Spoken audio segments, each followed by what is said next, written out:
Hi, my name is Hannah McWilliams, and this is my video discussion board about the importance of theory.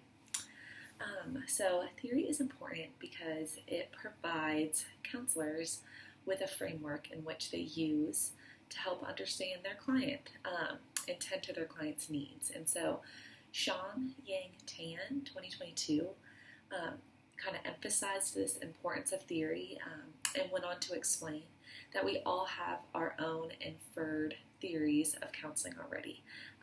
We all have, to some degree, a worldview in which we help people or in which we long, to help people with their issues. And so, as a counselor, it is critical that we, first kind of become aware of what our worldviews, our beliefs, our assumptions, our biases are. And then from that awareness, we can start to build our own theoretical framework as counselor. Another reason why theory is important in counseling is because it helps counselors with case conceptualization. And so this refers to a counselor observing, evaluating, and interpreting a client and their situation through a clinical lens. And so Schweitzer and Rubin, 2014, they state that selecting a theoretical orientation is the third step in a counselor's use of case conceptualization. And so when a counselor is presented with a client's case, it is important that they have a theoretical orientation so that they are able to accurately interpret their client's experiences through that theoretical orientation. And so sometimes this may involve selecting multiple theories to use, or kind of using a combination of a couple. But regardless, it is essential to the counseling practice that the counselor uses a theoretical framework to best serve the needs of their clients.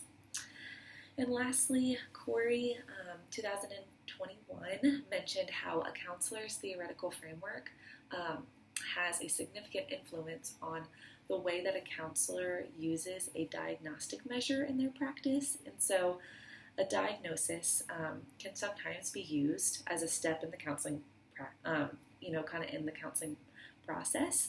And it could be a very important and very meaningful process. However, some counselors try to avoid using a diagnostic framework for various reasons, ranging from ethical issues to simply just viewing it as an unnecessary process. But regardless, I think this just kind of serves as an example of how a counselor's theoretical method or their framework heavily influences the way that they practice counseling. As I had stated, as this example of whether they want to use a diagnostic framework or not. And so kind of overall theory is just really important, and it is a foundation that is essential for counselors to establish in their counseling practice.